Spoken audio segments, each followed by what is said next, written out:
Okay, hi, I'm here with Heather, who is a tour guide with the Catskill Animal Sanctuary and the turkeys, and she's going to give me a little information about the turkeys. Sure, so as we can see with this turkey here, this turkey is obviously very different than the turkeys that we come to know as wild turkeys. You can see she is probably A, way larger, 2, she's all white, and 3, if you see, she has had her beak and her toes trimmed, which is a very cruel procedure that is done when they are babies, when a few hours after they've hatched.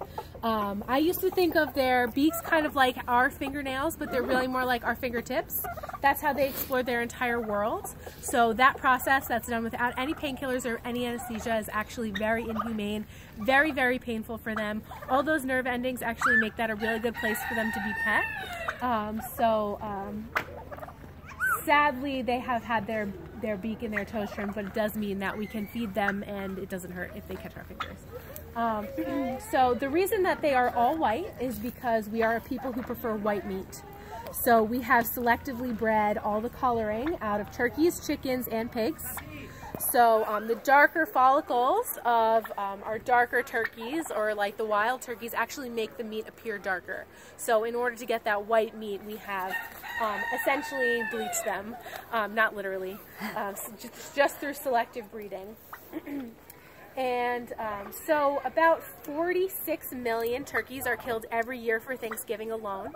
Just to put that into perspective, that's like the entire population of Spain being decimated for a single day.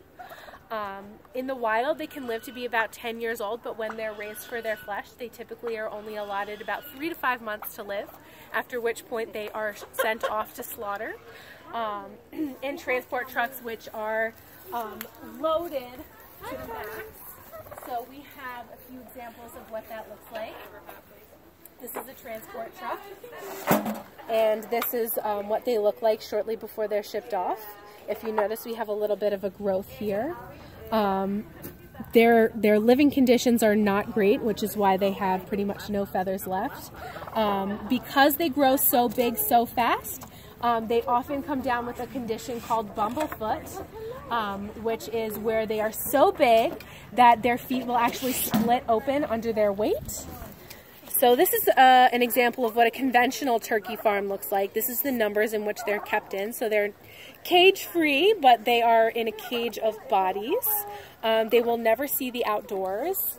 And obviously our turkeys absolutely love going outside. Each of them has their own very unique personality.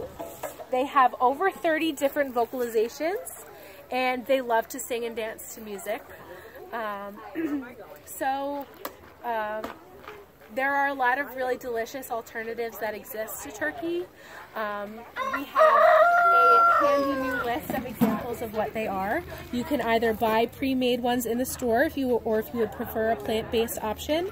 We have like a stuffed squash, or a roasted vegetable cornucopia, or like a 3-bean salad inside of a roasted pumpkin. My personal favorite is field roast and Gardein. They do a really good job mimicking the taste and texture of turkeys. And of course, these are not type 2 carcinogens, which turkey meat has been classified as a type 2 carcinogen and has been directly linked to cancer, particularly colorectal cancer, diabetes, and heart disease.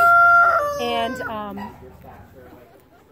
when you pet a turkey just right, they purr like cats do. I mean, really, they are like giant cats that make weird noises. So if you wouldn't eat your cat, why would you eat your turkey?